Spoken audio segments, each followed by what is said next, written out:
All right. Hey, everybody. This is Joey Laswell. I am the fire social worker.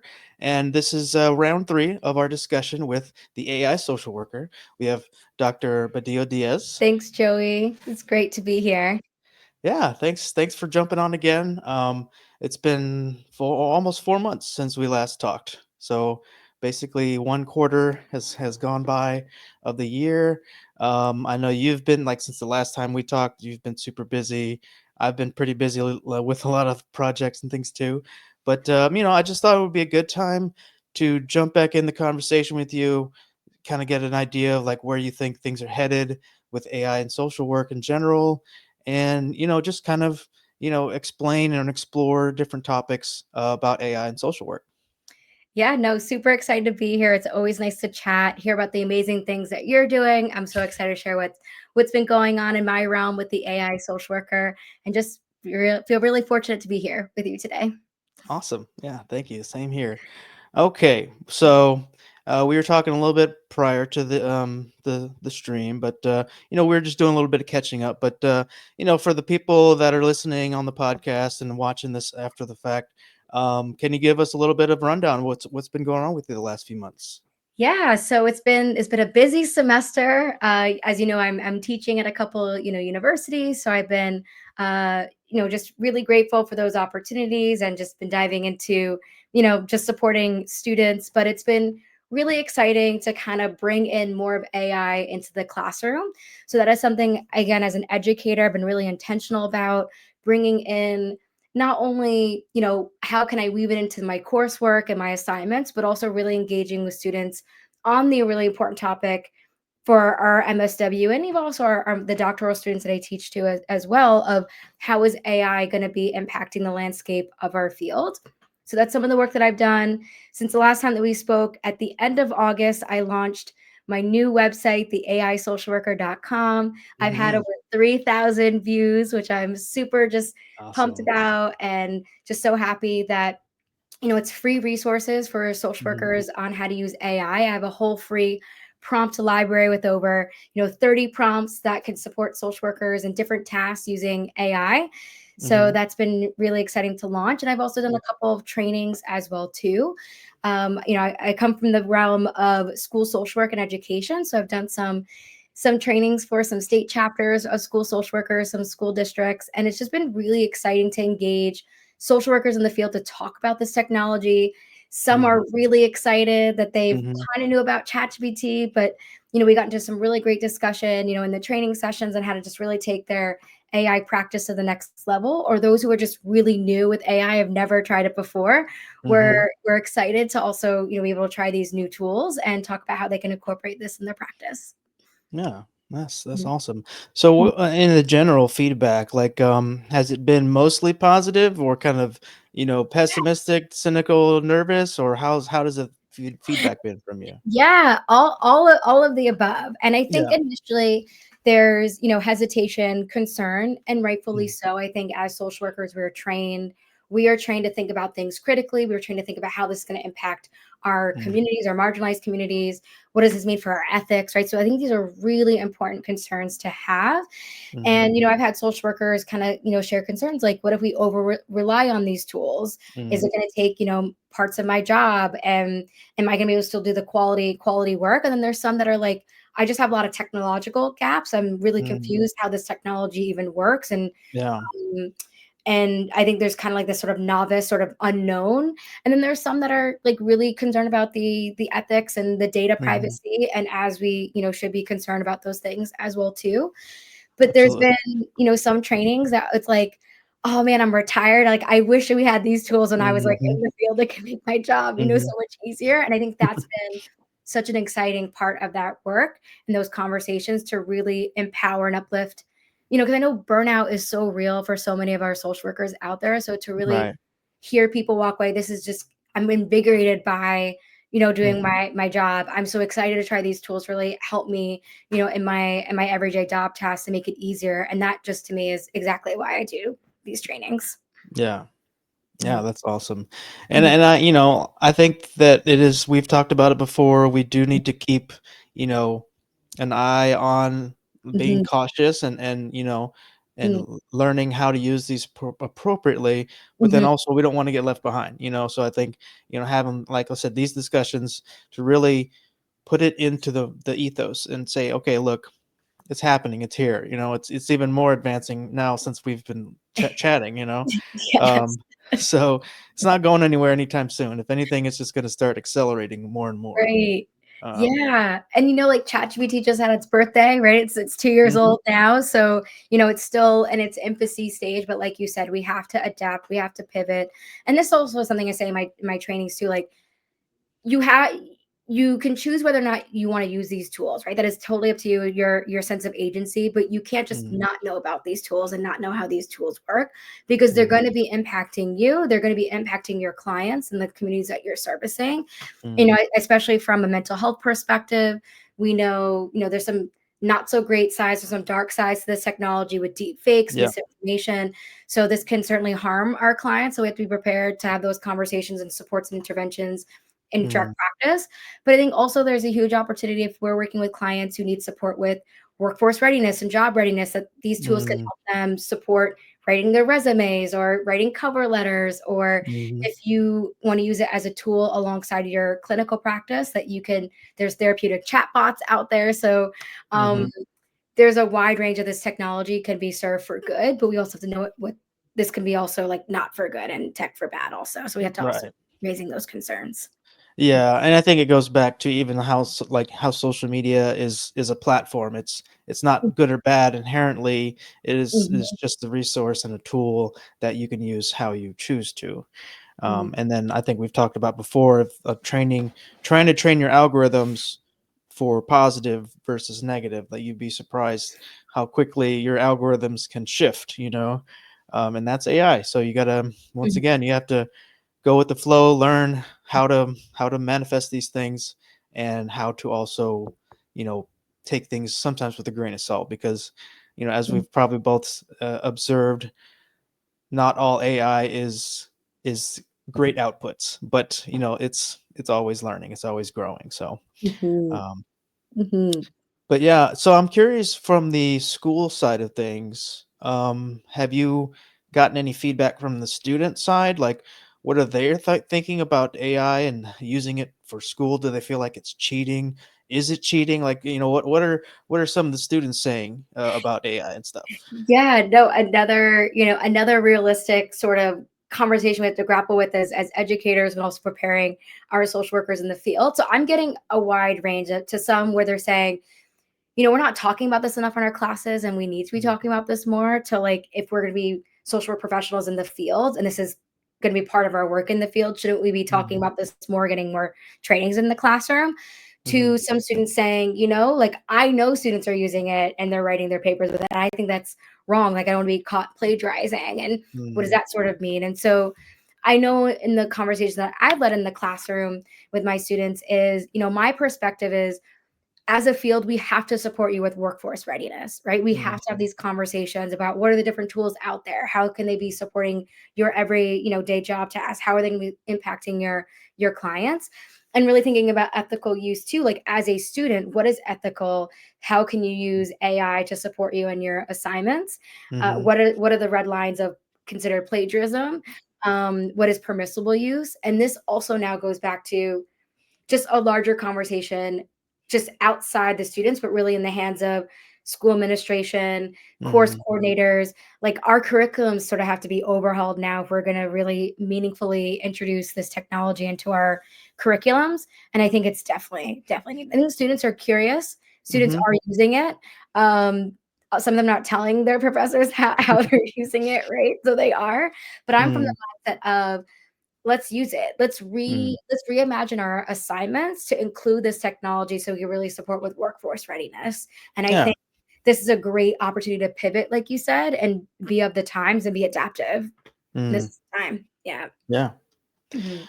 That's interesting because I don't really engage with too much, I guess, youth at this point.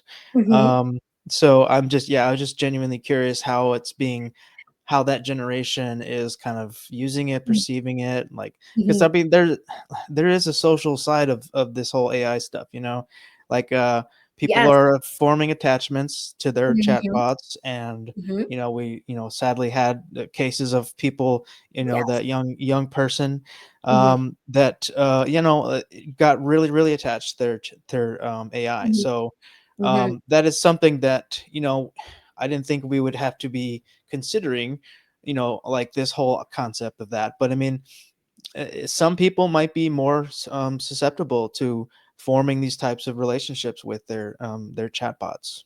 Yeah, no, I'm so glad you brought that up because again, as we think from the practitioner lens, if we're Mhm, social workers, been working communities with, vulnerable youth, youth that have different diversity and neurodiverse, needs, maybe mhm, these chatbots might be an access and opportunity to engage in social experiences. But then on the flip side, like you said, it could really lead to a dark place or a place of even more isolation, more mhm, depression. We did hear of that case of a youth that did die by suicide because of the chatbot. I think it's also opening up more doors for, say, legislation and compliance, because mhm. character AI, that chatbot, you could be as young as 13 getting access to the platform. So now we just Wow. start thinking about if we want to, as a society, do we want to put sort of safeguards, in place Mhm. to, ensure that our most vulnerable, especially children, right? That Yeah. should their access be and how, like, Mhm, when the limit should be. We know mhm. that the adolescent brain is certainly vulnerable and malleable, right? And we know that they're Right? also more impulsive, right? This is all these things that are kind of swirling. And I think there's also Mhm, more opportunity to do more research. And I think it's going to be really, really critical. We know legislation and government compliance takes mhm. time Yeah. and it's not moving fast enough. So I know as part of the advocacy of Mhm, the parents that have kind of been talking about, pushing for, um, you know, uh, increasing the age limit of, say, a platform like Character AI. And I know yeah. recently Australia is, banning, social media use Yeah. for 16 and under. Mhm. So I 16, think, yeah. yeah, so I think this is going to be, catching on as it should. And that's also part of my trainings as well to talk about other social workers about this. Because if Mhm. it's not coming up in your practice, it's going to be if you're working Oh, with youth. Yeah, mhm, it's coming. Yeah. mhm. Absolutely. Mm, Um, yeah, that's really interesting. And like we're in comparison to social media, like, mhm, there is that new push for, okay, maybe we need to monitor or limit or restrict it for young people and young minds. So if there's the reason that, we should do the same thing for AI, but it's also the Wild West right now. So, mhm. there's still so much unknowns and so much it's happening so fast that we can't even almost keep Yeah. up with it. Yeah, and I think the place that I stand for it is I think legislation and having safeguards in place are important. And at Mhm, the same time, I think our future world for our young people is going to be a world with artificial intelligence. It will be a world with having mhm. this technology to help you do your jobs and everyday life tasks. So Yeah. I think completely eliminating it in some capacity, I think isn't also doing it justice either to really teach our young people responsibly using AI. Mhm, And like you said, it's the wild west right now. This is so new that us educators aren't even fully like aware or educated on mhm. these tools. And yet we're also responsible for teaching this next generation. Yeah. So it's gonna take time. It's gonna take, research. It's gonna take advocacy. It's gonna take a village really, to get to a place where we have the compliance, legality, the education, the tools all lined up to really have an ethical, tech for good, space Mhm, for our mhm. society. No, yeah, that's Mm, good, that's good stuff. So, mm, you had mentioned research, mhm. and I wanted to highlight, or at least, Yeah. acknowledge that you recently got approved for some research, right? Yes. In this realm. So tell I us a little bit about that. Yeah, so super excited. A couple of my colleagues, we have submitted for an IRB. It's now approved, and we are really interested in AI and school social work practice. As I Mhm, mentioned, I'm really that's my area of social work that I've been working in. It's also an area have we been talking about with youth and education in schools. I think there's just a huge need for school social work practitioners to understand this technology, and so we're really looking forward in our research to get a better understanding of how school social workers are using this in the field. What are mm. the gaps? What are the training needs? We really want to investigate, what's going on in the field. So I'm really excited to be embarking on that in the new year. That's awesome. Yeah. And so for those who don't know, what an IRB is, can you kind of give a little bit of backstory of how that process plays out for research? Yes. So, as we know, we need to have ethics in place because, unfortunately, in human history, we've seen lots of abuses and marginalized communities being completely taken advantage of by for the sake of research and science. So, IRBs, the institutional review boards, is really a safeguard in place so that we ensure that all research is done ethically and humanely, and it is a Mm, process as mhm, it should be, right? We shouldn't mhm. just be, not taking, research seriously. It should be a whole Right. process where there's a whole committee that reviews it, Mhm, and you get approval through that way through the institutional review board. Sometimes it could take time, edits, and revision, but it's really just part of upholding our ethics and values in a scientific research. mhm. Yeah. Yeah, I just wanted to highlight that because I think a lot of people underestimate what it really takes to, for one, just get approved for research, and Mhm. then to actually go through it and do it. And then there's just the whole iterations in the process. And, like that's why, I think people should take research more seriously or Mhm. understand those elements of that because there's a lot that goes into it. It's not just some like 2-week project, this is like possibly years in the making. Yes. No, and that's a great point too. And I think part of that is, the it is the ethics and the safeguarding. It Mm-hmm. shouldn't be an easy process. And at the same time, we do want it to make it accessible so people can get their research, approved and out there. But it really is uh, a process to get Mm-hmm. this done. Yeah, Yeah. it's a checks and balance, and that's needed for sure. Yes. Yeah. Yeah. So what, I guess in general, do you Mhm. have like a basic premise for like the abstract already kind of figured out, or are you still working on that? Yeah, no, I think it's still definitely in process. Mhm. We definitely are interested though in understanding how school social workers are using this technology in their respective roles. And Mhm. again, I think it's such an opportunity to then say, okay, this is what's actually happened in the field. Because I think we're also professional social workers. We want to do something, right? It's not just say, oh, we Mhm. have this research now. It's like, let's make recommendations of what we need to do next. And I Mhm. would imagine a big part of that is going to be around, training around compliance, like what kind of sort of needs we need as a profession to really Mhm. ensure that we're using it safely and responsibly. So I'm excited. I know these things take time, right? That Mhm. was one of the things that I realized in my doctoral studies. I'm like, oh, it takes a long time to get published and submit an Mhm.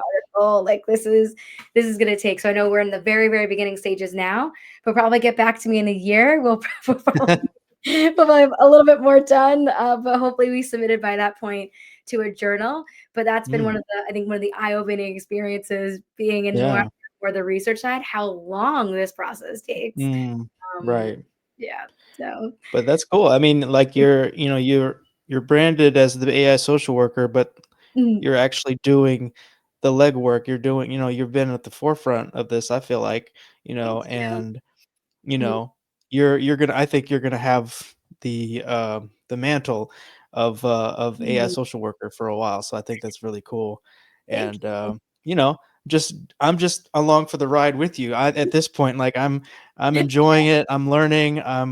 I'm also growing and developing and trying to, use it for my own good, you know. Yeah. N and I Um and I appreciate you, say because I wanted it's the same thing for me too, like this journey that I started in January. So mhm, this has been, I started with AI prior to that. It's been about a year and a half that I've been mm, submersed in this AI world, but I launched the brand, the blog in the first week of January 2024. Now we're into, mid-December, and it's been mhm, such a journey. And just since I launched, just like you said, like I'm learning alongside mm, of all of us in the field. New things are happening, new platforms, new tech. So even since mhm, the last time we spoke, I've been yeah, also diving into more of tools that are out there. I mm, came across a tool called Bastion GPT, and us as social workers are so, and rightfully so, we were really concerned about data privacy and HIPAA. And this mhm, is actually a HIPAA compliant tool that uses ChatGPT technology. And I was like, okay, this is awesome, right? So for mhm, those social workers out there that that you're interested in using these tools or you are using these tools and you really want that extra safeguard in place, mm, uh, Bastion GBT might be a great option for you. It's not free. Yeah. I do want to, acknowledge that it's not free, but it's $20 a month. There's a free trial that you could check out the tool. But again, I Mhm. think it just kind of adds that extra layer of HIPAA compliance, security that I think a lot of social workers, appreciate.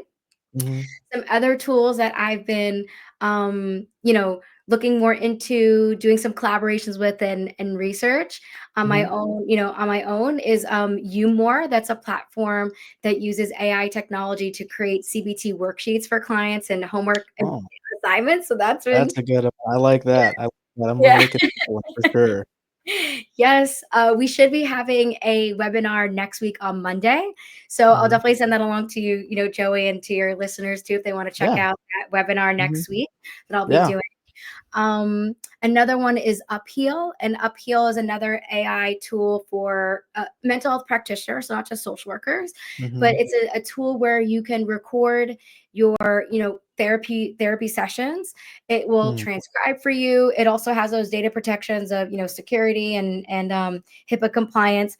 And another cool thing about the tool also is that it analyzes your clinical sessions data, so you can get Mm. trends on the client's mood, different words that they sort of shared in your session. And it's Mm. just like another way to start really deeply thinking about your clinical work that you're doing, and Mhm. create more interventions from there, or kind of notice the trends so you can offer different interventions or insights. So I just think Mhm. what a great way to get um, more objective sort of Mm. like from your sessions, because Yeah. humans, we make errors, we Mhm. have biases. But if you have a tool like AI who's recording the session and collecting some of this data, you might get interesting sort of viewpoints that maybe you not Mm. considered before. um Yeah. Interesting stuff, right? Yeah, that is so I guess my head goes to, Yeah.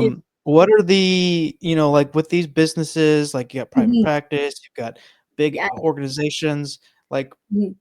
how difficult is it for a company to or an organization to just to try out one of these AI tools, because I feel like the tools are out there now, but Yes. maybe businesses, organizations are kind of timid about trying it out maybe. No, and I think you bring up a really good point. I know one of my students at the university had shared like, oh, like my agency has paid for this like tool that we have access to.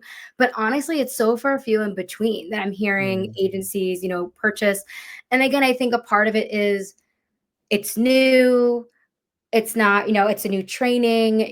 Anytime new Mhm. technology is in a new organization, it can create a lot of Yeah. concern, discourse. Mhm. I can kind of see the hesitancy, but I always go back to your point, Joey, like we have to be adaptable with the times. And this can make your employees, feel less burnout, burden, Mhm. especially on the administrative, pieces. Mhm. I know Mhm.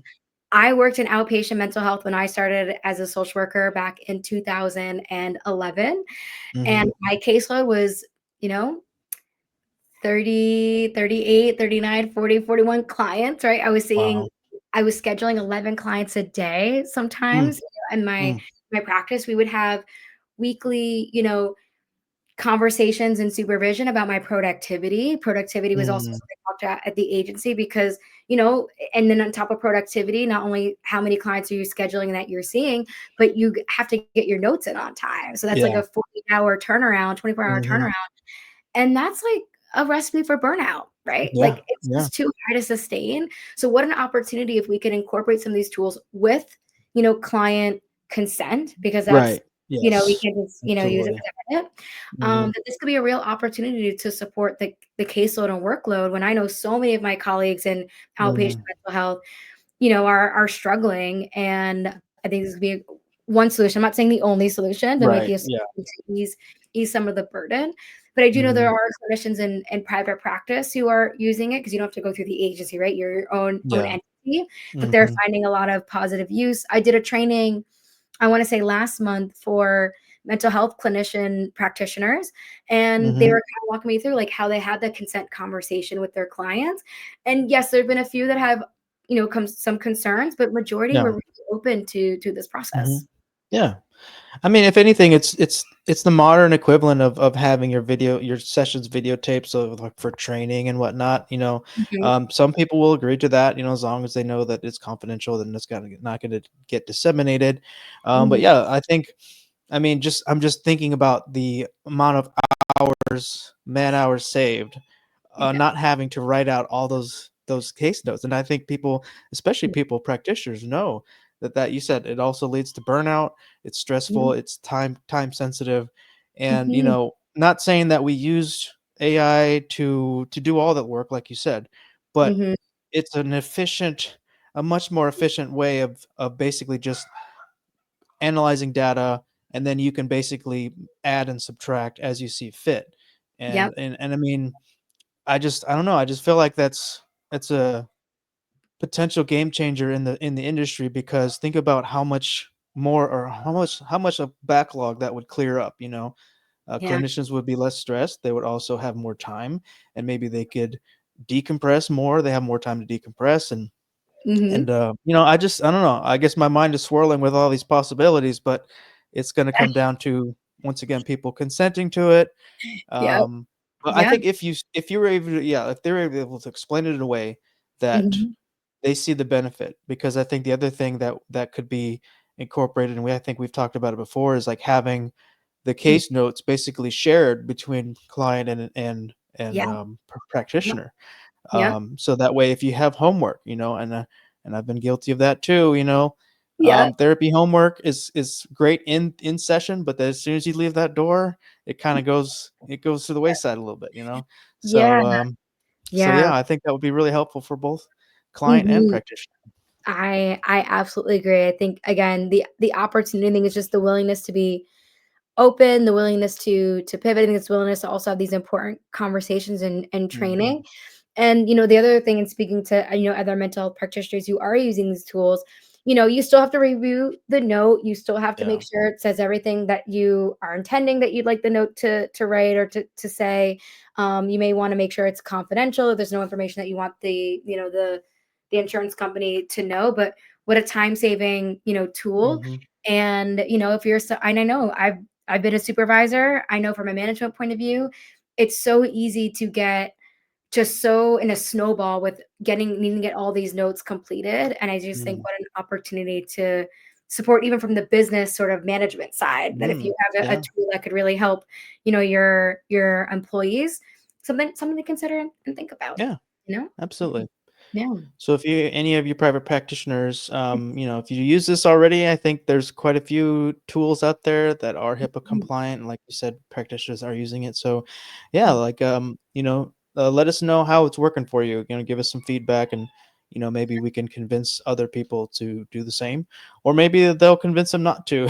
But I Yeah. feel like, yeah, at least something that we could learn from other practitioners, from other social workers who might be using it in the field.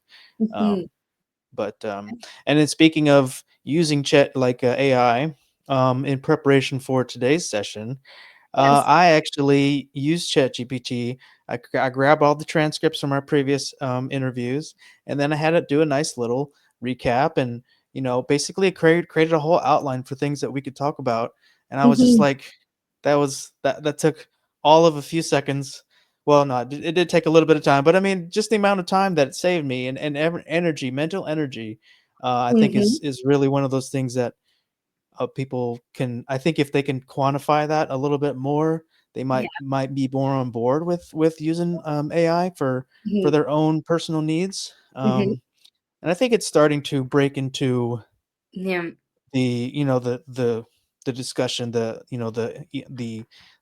you know I guess the culture of sorts. Like it is starting to become more mainstream. People are Yeah. talking more about their chat GPT and things like that. Yes. So Yeah. it's really No, interesting. even the NASW, they had a call for, conference proposals. AI is one of the topics. So I know they're looking Hmm. for proposals out there. So I know I definitely put my proposal in, but I definitely Absolutely. call upon other social workers in the field Yeah. to really, showcase this technology and really engage in, important conversations around it too. Yeah. Mhm.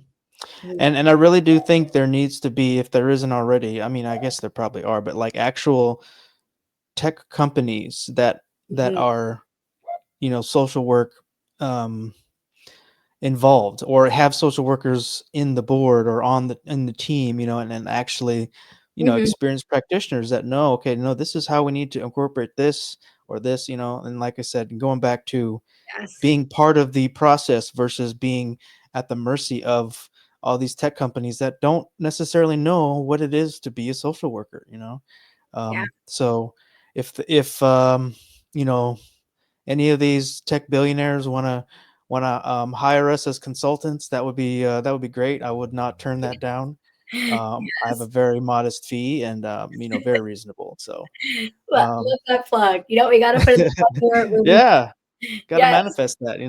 Yes, yes, I love that, and I absolutely agree. I mean, just starting from tech design, I think the Mm, social work perspective is so needed, and I think such a valuable component because we may not have the same tech expertise as the coders, the mhm, engineers, the tech, the IT or the business side or the branding, but we have the ethics and the human side of understanding and even just sort of that the whole ecological sort of system and person environment framework that we know, and also our social justice lens, our mhm, ethics lens. I think we bring so much of that into this discourse and conversation that these are things that these tech companies are not really thinking about, and I think that's an opportunity for our field to really be at the forefront of this work. mhm.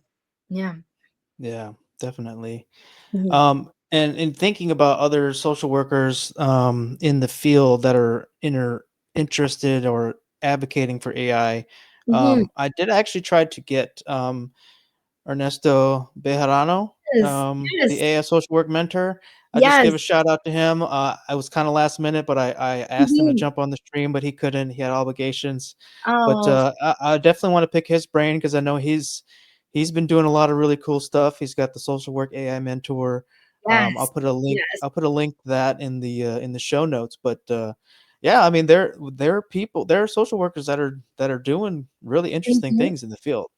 And I just Yes. wanted to give a shout out to Ernesto. Um, Hope to have him on the show someday. So thank Yes. you for that. And do you have any other colleagues that are doing anything similar or interesting in the field of AI?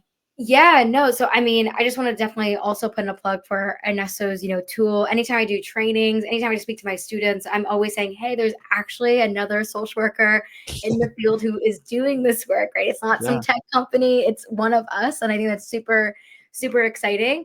And I know his tools like in a number of countries around the world. I mean, that's so exciting. Hmm. And I definitely want to give him a lot of props and shout outs for the incredible, work that he's doing. I know there's also a social worker at Upheal who that's like they're an integral part of the tool at Upheal, and the name's escaping, but it's going to come to me, and I will definitely email it to you after Hmm. to make sure. And I know we'll be both presenting separate topics, but also at a joint at a conference in the spring. So I'm like, that's super exciting that there's even just another social worker in the realm of these tech tools and bringing our perspective into the role and into the work as well too. I know Hmm. there's researchers out there that are really passionate and doing some great work with AI, and certainly want to uplift Dr. Melanie Sage, who's been doing research in AI, Dr. Desmond Patton, who's also been doing years before even AI and ChatGPT, also Johanna Creswell Bias, who also spoke at our NASW conference. She led a moderating panel on AI and social work. So I mean, I know there's a number of social workers out there who are doing this work, and I know we're going to be getting more people into this field and into this intersection because Hmm. it will be growing. And I've already had even a doctoral student say like, I'm really interested in AI and social work practice Hmm. students. So I think this is going to be more of a wave where there's going to be more of us coming down Hmm. the pipeline. Yeah. Yeah. Yeah, and I think the last time we did talk about forming some kind of a Avengers style Yes. mashup or even like a collective or something. Obviously, that kind of fell to the wayside. We got busy with everything else that we're doing and working No. on. But I do think we're in the early stages of either creating our own tech company for Yes. AI social work, or Yes. we're we're in the beginning stages of, yeah, just creating our own Yes. community. Yes, So, definitely. Definitely, because again, I think there's such power in sharing resources, sharing ideas, sharing best practices, sharing articles that are being published or blogs or things, or or even just hearing how other, like, I think about, school districts, how they're implementing AI for their school social workers, or other Mhm, agencies, like how agencies are, mhm. bringing in this technology. So what a place to have like a platform to share that knowledge, be in community, share the struggle and the challenges or the concerns. I think that's a great thing to do. So it's always been on my mind. Let's manifest that for 2025. Let's do There you go. I it. like it. Start off with a charge, and I mean, then again, you sounds like you're probably gonna have a big 2025 coming up, so maybe we need to do this in stages and, like, I don't Yeah. know, come up with a smart game plan, but Yeah. yeah, definitely 2025, it's gonna be happening for sure. It could be as simple as like a Slack, or it could be as simple as a Facebook group, or it could be as simple as even just a Google, listserv. I think there's Mhm, different ways that we can engage in community. I think it's mhm, just, like I said, making it happen and manifesting it to do the next steps mhm, and logistics. yeah. Yeah. I'm game. So I'm yeah. All right. ready. Well, anyone in the fire social worker community and the AI social worker communities, if you guys are interested in something like that, then Yeah. let us know. I'm definitely open. Mhm. Email me, DM me, whatever. Shoot a comment on the stream. Yeah, and then we'll figure something out because, like I said, this is the future, and I think we're just we're just in that mindset where we're willing Mhm. to step in maybe a little bit more boldly than other people might. But, Yes. at the same time, we like we've said, it's not going away, and, I Mhm. think getting ahead of the curve just makes more Mhm. sense to me. That's just how I view it, Yeah. Well, but there also is genuinely useful things that could come from AI and probably already has, so I'm mhm. also trying to have that eternal optimist kind of perspective that, okay, we can use this for genuine good. So that's the other thing that I'm passionate about. Yeah, no, I'm so with you. And I guess, I know we kind of talked about how I've been using AI since our last session, but I wanted to ask you, how are you using AI since our last session? And because you use it in Yeah, great ways too, right? So I know I use it in some ways, but it's always great to be in community and learning from each other. yeah. What are some ways that Well, you Yeah. yeah. So I've had a lot of different things that I've been messing around with, but Mm, I did create a chat bot basically for financial counseling. So basically, my vision was mhm, a lot of the initial onboarding about financial counseling mhm. is kind of tedious. You're getting information and then you're having to compile just like any intake. So I was Yes. just thinking if we could, if there's a way to create a smoother onboarding process for financial counseling, um, Mhm. and using a chat bot to basically not just ask questions like the data because it could do the data collection and compile it into something really, and I've tested it. It works. Yeah. Um, but then I'm also incorporating the financial social work principles and mindset into the Yeah. chatbot. So I've been feeding it financial social work and financial Mhm. trauma and things like that. So I've been building that, playing with that for a while. Um, I That's also fun. have been Mm, well, it's just one of those things where it's like I see a problem because I was having that problem with mhm. taking on clients and then trying to do Yeah. all that, and I was like, "There's gotta be a better way." So I just Yes. messed around with ChatGPT and created my own custom GPT, and Yes. I'm still working on it, so Yep. it's not Yeah. It's not firmed up launched yet. yet, but it's gonna Yeah, be yeah, launched. I love that. I yeah. can Such an innovative way, and just thinking about how to really meet your consumers and clients, right? Mm, With being mhm, able to get that information, but also that you could also then use that information too, but it's also just an easier way for you to gather it also, so it's, like, time saving for you. I love yeah. it. That's awesome. It's really, really cool. Yeah, thank you.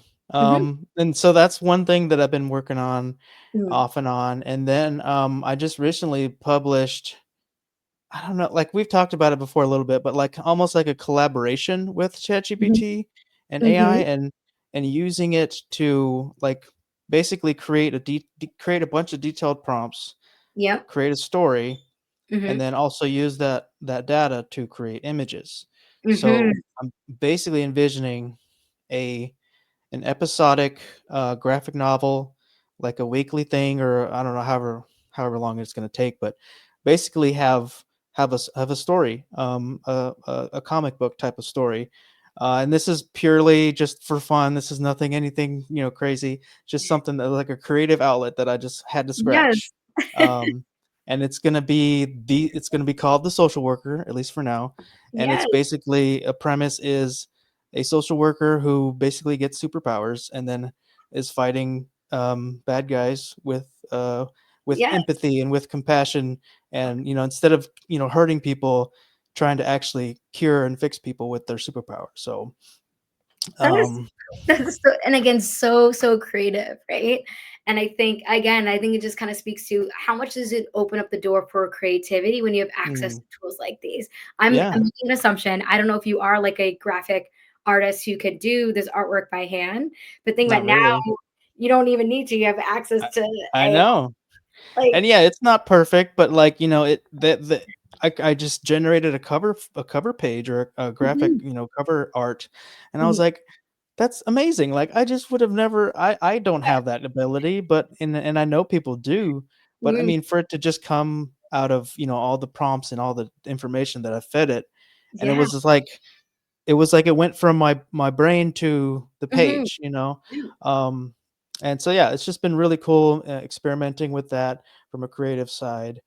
mm, Um, but I mean, yeah, it's still ultimately I use it a lot as kind of a personal assistant. yep, Um, brainstorming. mhm, Just I've actually been going through a little bit of my Chat GPT history, mhm, and I realized that, yeah, I talk to my ChatGPT quite a bit, yeah, even more so than previously. But mhm, I'm also, it's because it's so integrated into, it mhm, has a lot of my backstory now, and like my, yep, even I had it do, and this would be an interesting prompt if you're interested, but I had it actually do like a year in review for me, oh, and it took all the memories that it had, and then it mhm, compiled like, granted it wasn't a full year, but it was like um kind of a month by month recap of the yes, projects that I started, mm. and things that I've been working on. So I mean, I don't know, it's just kind of a cool like a year in review kind of thing. Yes, no, I love that. Please, like, definitely share that prompt. But I Mhm. will, I would love to do that, even just my own work and how I've been using ChatGPT Mhm. for the year. Uh, and it's interesting because even not too long ago, I had a colleague of mine who's in the clinical, field, share this like really interesting prompt, and also send that to you too. How ChatGPT can analyze you on like a deeper level, and kind of say things Mhm. about you that you haven't necessarily shared it with it, but it can Yeah. I analyze you. think And I've heard of that prompt. Yeah. mind blowing. I was like, "Whoa, this is kinda Yeah. really interesting," of what Yeah. sort of shares about you. And, it was interesting because it kinda brought up some of my, work-life balance needs, and that, Mhm. I'm working a lot, all these things. I'm like, "How does it Mhm. know?" I'm like, "You're Mhm. helping Yeah. me do my job." Yeah. Yeah. It It's knows, crazy. It's It crazy. is. But, it's super interesting, and like you said, as a personal assistant, I definitely, I mean, I know there isn't a work day that goes by that I'm not using chat to be professionally, but even just Mhm. in my personal life, and personal use, just Mhm. even, a few weeks ago, my siblings and I, we got together. My brother really enjoys baking, and we enjoy like cooking. So we asked ChatGPT to create like an olive oil chocolate cake recipe, and we Oh, tried it. wow. So good. Like, there's just fun things Wow. you could do with it too, That's crazy. Yeah. Yeah. So, and I know my brother just moved into a new house, so he was asking it questions on like design, or what kind of like a table size you should get to maximize the room. I mean, there's just so many things Mhm. that I didn't even think about how you could use it in your everyday life to Mhm. really, ask it questions, and it shall give you an answer, right? Yeah. Yeah. Yeah. I actually used it a couple of weeks ago or about a month ago, and Mhm. just kind of on a whim, but I was Mhm. with reading stories with my son, and I was like, let's see what ChatGPT can come up with. And I just gave it a prompt. I said, Yeah. um, to create a story, a fun story for my Mhm. 4-year-old son. Yeah. And it was a very basic prompt. And I was like, oh, this is going to be really crazy. Yeah. But it actually told, like, as I was reading the story, I was like, this is actually kind of a an interesting, Yeah. fun story for a kid, you know? I mean, Yes. it was just crazy. So, little things like Mhm. that I just never would have imagined Right. using an AI for. Mhm. And yeah, I mean, like you can search Google, I mean, I Yep. think, yeah, ChatGPT is just kind of taking the place of Google in a lot of ways for more nuanced, Yep. um, like analysis, maybe. Like if Yes. instead of just like searching for a topic, you put it in Mhm. your ChatGPT and it'll tell you a lot, and that's Yeah. been really helpful for me just to kind of learn new things, Yep. or just flesh out some details that I Yep. didn't initially think about. Yeah, no, absolutely agree. And I know now I believe I don't know if it's yet on the free version, so I should definitely, double check that too. But I know ChatGPT is now giving you the sources where this information has Mm, come from. So just like yeah. Perplexity, that will give you the link. I know on the app on my phone, you can click on where the source of information where it came from. And I'm like, Hmm.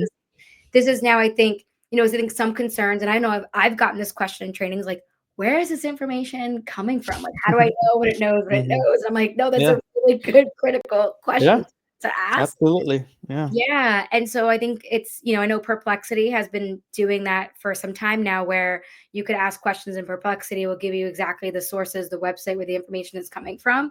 And I think Mm, it also pushes for transparency, but I think also for us as a consumer and mhm. between the information, we know where to actually get the source of that information from, so we can continue our research and Yeah. cross check and reference. So, I think these technologies are going to just get better over Yeah. time. Really. Yeah. Yeah. Yeah, that's actually a good point because, I've been hearing things about, like, uh, ChatGPT could be also spreading misinformation or disinformation without it actually, quote, unquote, "knowing." It's Mhm. just pulling data from the internet or from its archives or whatever, Mhm. and since it's human-generated input and Yep. humans are flawed, there's gonna be some flawed information in Mhm. ChatGPT. So that's Mhm. one of those things where you just gotta take it sometimes with a grain of salt. Yeah. But like you were saying, they're trying to get it to where it's like has some validity, Mm. like Wikipedia.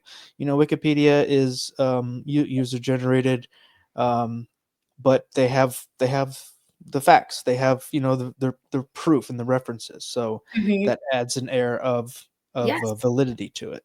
Yep. So I Agree. like I like that they're doing that. Yeah. Yeah. No, it's definitely some, important work. And as you mentioned, this technology is going to continue to advance, continue to come out with new features. And I'm sure the next Mhm. time we chat, hopefully not in a few months, but I'm sure there's something new, right, that comes Yeah, along next time that yeah, we chat too, right? yeah, So it's absolutely. always growing and changing. And I think it kind of goes Mm, back to that community piece, that if we are in mm, community in a learning space, that we continue to share these, with each other, be most up to date with the most, relevant things. I know I'm trying to post, as much as I can on LinkedIn. I, mhm. I know the term this semester sometimes got the best of me, right? Trying Oh, to get yeah. everything done. Mhm. But, I definitely, I really feel a sense of, importance to really share free resources, share the most up-to-date knowledge with each other, because it's only just going to better advance our work in our field. Absolutely. Yeah. Yeah, and I think, there's some genuine concern that people there are jobs being taken away right this second from Mhm. AI Mhm. and these, chatbots and things like that, but, it's kinda one of those things too where these things will change. Like it's going to evolve just like when the horse and buggy, you had the automobile come along, you had people that were like, I like my horse and buggy, Mhm. but then like this new thing is even better, like Yeah. objectively better, but there's that awkward transition period where basically we're like some people are on board early adopters, other people are kind of in the middle, and then other people are just completely oblivious and they want to keep it that way. Yeah. um and I think that's just going to be it's going to make things more challenging for them Mhm. because they're just going to it's coming, it's here. So Yeah. it's just one of those things you gotta, I think, as we've said, just be more proactive about it and try to learn it, not Yeah. not just, yeah, not just put your head in the sand and really just try to learn it, use it for good, and see what it Mhm. can do. You'd be surprised. Yeah, no, and I'm glad you brought up, the concern around the loss of jobs. I think Mhm. also I think the flip side of that too is I think there will also be new jobs that will be created Mhm. because of this technology too. Yeah. I think it's definitely have an impact on the workforce. And like interestingly enough, I was doing some research, I did a presentation on this a couple weeks ago at a CUNY is, there's a real gap right now. There's a gap that employers want to hire employees that have skills and understanding and skill Mm, set of being able to use AI, and mhm, yet there's a gap in the skills where our universities students are mhm, saying they're graduating with, I don't think I even have the skills, or we didn't learn about mm, this, and there's a real gap. mhm, And I think that really kind of speaks to the urgent need, how this is really is going to shift the workforce, but even for social work practice, right? I think mhm, we're a profession where, yes, I think there's aspects of our job that can be done with AI, like administrative tasks, right? Like the recording of our yeah, sessions and creating, progress notes. But can a chatbot, really replace the art and the connection that we have in therapy, right? yeah, So, yeah, and there's been research out for a couple years now where they've mhm, been, using these chatbot tools and sorry, therapeutic chatbots like Wiza, and there's been a couple others, Wobot, where research has shown, again, I think their overall sort of message is it can't replace therapy. It can be mhm, used in conjunction, in tandem. There's mhm, opportunity for accessibility, so that if you are on a waiting list or you have no other options accessible right now, that it yeah, could be like a temporary sort of support. I mhm, even think, again, because of the human connection aspect, the training, the connection that comes from the power of, because we know the research shows that the most defining sort of component of the therapeutic work is not what technique I've used, it's really the mhm, relationship that we have, mhm, right? I don't yeah, think the chatbot can truly replace that, but I think right, there's opportunities for to use in tandem, and that's sort of what the research is showing too, but there's still gonna be mm, much more research. I know you come from the world of veterans. I think you're a former, mhm, veteran yourself, mhm, and mhm, the VA is also in contract and research right now creating an AI tool called, I think it's called Battle Buddy, where they're mm, still doing research on it, but it's a way to gain to again to speak to a chatbot to gain resources. They're mm, gonna have algorithms kind of pick up concerns on suicidality to give additional support. So I think it's just nice, their way of, as a historically marginalized community resources, that this might be a way to, I think about just the entry point of what a chatbot can do. Because if it can give you an mhm, entry point into feeling more comfortable for asking for help for getting services, could that also lead for you to have a connection with a social worker or other mental health right, right, practitioner to support yeah, you? Yeah. yeah, and like we've said before too, Mhm, the way these chatbots are trained is mhm, very important. So, like, you can, I mean, AIs and and these language learning models, depending on how well they're trained, they can be very, very accurate and very, very mhm. like basically like they like was it Watson, the AI that beat Jeopardy basically, Yeah, like yeah. they've been incorporating Watson from what I was following up on it a little bit, and they actually Yes. have you been using it in the medical field I to was just gonna detect, say, yeah, yeah. it's taken the medical licensing exam and Mhm. passed, like, and it's done really well, right? Yeah, yeah. Whoa, Yeah, yeah, and yeah, it's able to detect, like, cancer, like, at a higher, more effective rate than humans, and, yep, yep, it's just one of those things where, yes, we have to kinda, like, accept mhm, that there might be something wrong or whatever, but, like, if the statistics say that it has, like, a 90% success rate mhm, versus, like, a human has a mhm, 60%, like, that to me is it says, "Okay, that we need to look at this," mhm, and maybe it could be human, or AI assisted human, yeah, that's basically what we're doing here, where it's AI assisted, um, like decision making or mm, writing or creation. So mhm, I think, yeah, it's one of those things that it's going to be um like, yeah, we just have to use it for good, train it for good, yeah, train it properly and yeah, ethically, like we've said before too, mhm, and just try to keep it reined in, and not let it exterminate us all as everyone wants to think that that's going to happen, but I yeah, think if it hasn't happened yet, I don't think it's going to happen, but mhm, hopefully, since we've been so nice to the artificial intelligence, that we will be saved yep, in the future robot apocalypse. But mhm, that mhm, that's another story altogether, I guess. yes, But yes, well, we've got. Um, I think we've pretty much covered a good amount of stuff. Like honestly, from from the ChatGPT created outline, we've Mhm. we've covered a lot, Look at I that. think, one thing Yes. that we didn't touch on a little bit, and we could talk up briefly about it, but, the international, AI conversation, like, you do have international ties, right? Are you engaging with any other countries with this stuff? Yeah, no, great, great question. So, yes, actually, our neighbor to the north, Canada. Mhm. So, I'm actually like sidebar, I'm also a dual citizen of Canada as well. So I did my Nice. undergrad uh, Yeah. in at the University of Western Ontario, and I'm actually currently in Ontario right now, Oh, nice. where my parents live. So, Nice.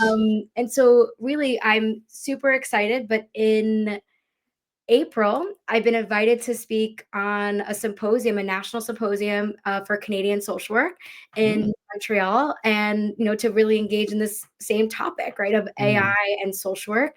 So I'm really excited to be in community here with my, fellow Canadians. So mhm. I'll be presenting in April, and so I know that's Nice. kind of been at least one of the lenses of the work that I've done on an international scale, but I Mhm. hope to do more. I know Yeah. just to the neighbor to the north, but Mhm. to still do more of that engagement with other places, as well. So maybe that may be another goal for 2025. I'm Yeah, there you starting go. that, but maybe to kind of build more.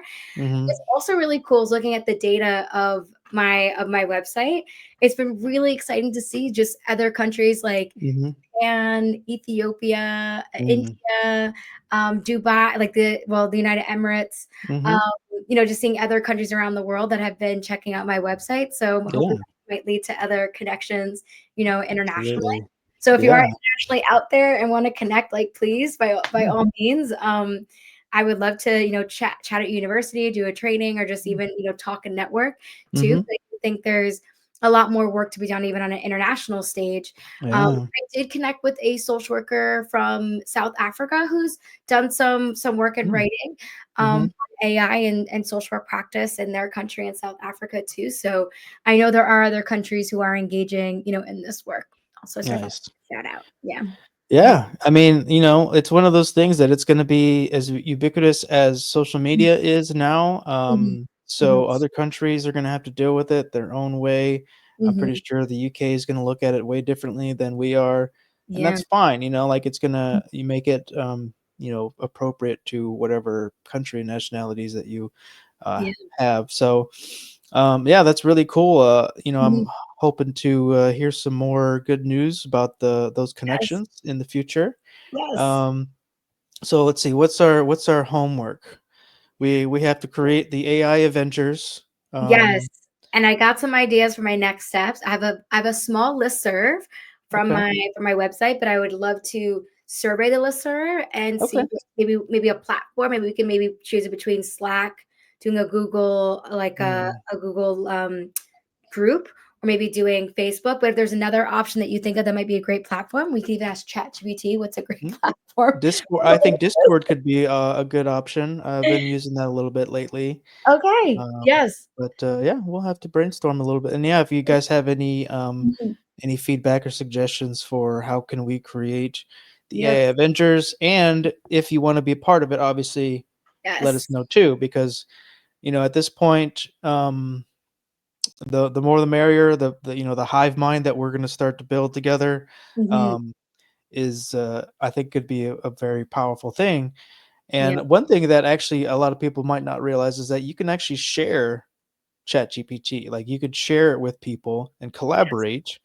And they also have a team feature, or yeah, team is like 25 bucks a month. So you can collaborate. Um, I am curious about this $200 a month ChatGPT Pro.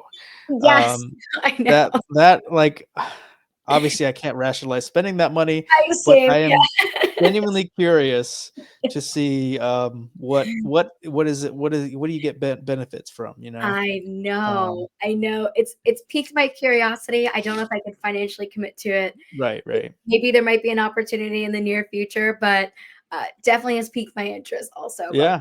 what can it do? Mhm. Yeah, I'm Yeah, curious. OpenAI, if you're listening, we would definitely support Yes, you guys, yes. be on the team, whatever, Mhm, manifest mhm, that, but, mhm. yeah, I mean, the even just the Plus plan has been $20 a month. Yep, Honestly, like, it's totally worth it to me. same, same. I am nervous that they're gonna eventually raise that price, for that Mm, tier, but, you know, that's yeah, just one of those things. yeah, we will see. We'll And then and then what do they do with all that data? What if it goes belly up? Then where does that data go, you know? mm, So, that is something to think about too. Um yes. These are important, important questions, and I think it kinda goes back to when I always say you wanna think twice about what, data you're putting in and you're asking. Mhm, mhm. And, certainly if you're gonna use it your professional work as a social worker, never to put anything identifiable, Alright. as a but if you are again, like, if you have the paid version, you can put some privacy settings on it. Mhm, mhm. So you're not going into your information is not going to the main, public data. Um, but it's just always something to be really mindful and think about as well. Yeah, Yeah. absolutely. Yeah. Well, let's see if there's anything else that we missed. We got your projects. Oh, YouTube channel. Were you still working on Oh, that, or is that, man. on the That was something else I manifested into the universe. It just did not happen this time. uh, It just that's didn't. No, but I will be yeah, doing 2 marketing interns in the spring. So maybe that okay. might be, it's still something it's always on the back burner that I really like to Mm, get that launched. mhm. So we'll see. We'll see if 2025 is Right. the year that makes it happen. But speaking of launches, you are gonna be working on another guidebook, is that correct? Yes, yes. Yeah.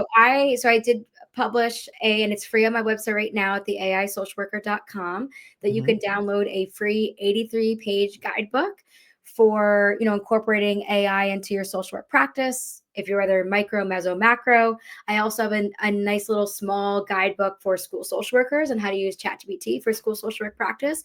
But my vision for the guidebook 2.0 is not so much micro, meso, macro, but actually mm, taking the 30 most prevalent social work jobs and creating just sort of guides for each of those 30 most prominent mm. professions in our social work field and different prompts and different ways to use it in that retrospect. Yeah, Yeah, making I it more love that. tailored. Yeah, That's yeah, awesome, yeah, I love that idea. And, yes. just also a plug for the field of social work. Anybody listening that might be Mhm, interested or looking at if you've got a big heart and you mhm, like helping people, social yes. work has so many, Mhm, flavors. So, I just learned about, sports I think it's like sports social work or something like that. yeah, There's yeah. yeah, and, did you had or somebody it was trending on LinkedIn, but it was like you know, let's create like the alphabet of social work, and it had all the Ah, different types of, yes. social worky jobs, yeah. Mhm, Um, mhm, and so, yeah, just a plug for, I'm in right now, I've recently transitioned to becoming a therapist, which is mhm. something that a lot of people don't know you can do as a social worker. Mhm. But before that, I was out in the hospital system, and I'm also on the side doing financial coaching with financial social Yes. work. So, yeah, there's just so many options. It's almost it can be overwhelming. Honestly, I do remember in grad school when they were Yeah. like, "All right, what do you want to do? What do you want to specialize in?" I was like, "I don't know." There's so many things, you know? Yeah, yeah. And I think that's really what I love about this field so much is it's how broad our field is, how Mhm, we could be in so many different areas. And I think too, as you evolve in your career, just like you shared in your story, you worked in hospitals, you've worked in this sector, you now doing financial planning, you have a business. I think there's just so many ways that you can continue to evolve your career. So I just find it's never boring. mhm, It's something that always continues to challenge me. It excites me. I've met so many incredible people, and I think also the mm, impact that you could do from mhm, doing, work with direct clients, but community work, organization work. It's just been so fulfilling to be in mhm, this field. And using, I love working with students, and I think mhm, I really try to impart that wisdom. That mhm, you're really getting a degree that supports you being able to do social work practice in micro, meso, and macro. And what a degree to have, which mhm. is very unique and unlike other professions. So, Yeah, yeah. love social work.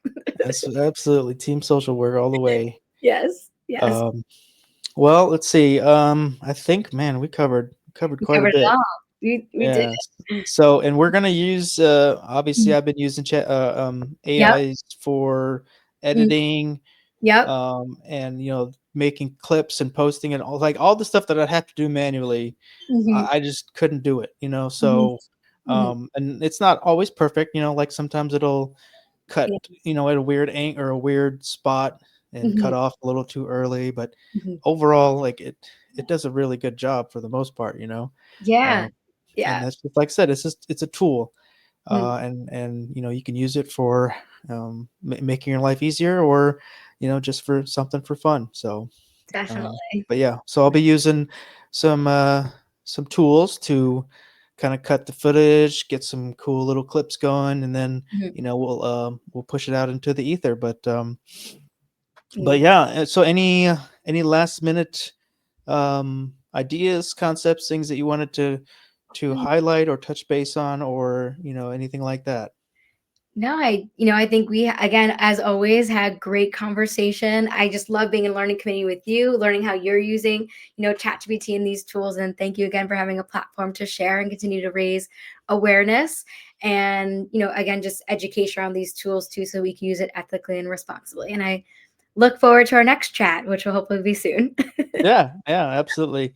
Like it's as I've been doing these podcasts and interviews, I've realized Mhm. that people are busy these days, and it's kind of hard to get people on the same page. Like for Yeah. just us Mhm. us doing this right now is actually kind of a threading the needle. Like I'm surprised we were able to pull this off. Yes.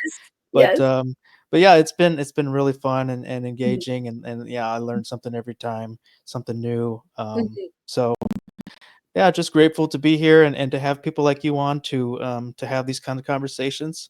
Mhm. And yeah, hopefully we'll do some more and collaborate, keep collaborating, keep in Mhm. touch. So follow along with Yeah. asocialworker.com, right? Mhm. Yeah. And Fire Social Worker is for me. Yeah, so that's pretty much it. It's been a great conversation. Please check out asocialworker.com, and expecting to see some really cool things. Already seeing cool things, but even more cool things in 2025. So, Thanks, thank Joe. you, Dr. Badillo-Diaz. I guess that's going to be it for this Yeah. stream. Yes. Thanks for everybody who joined in and watched, and will watch later on down the road. So, thank you, everybody, and have a great night. Yes. Take care. All right, you too.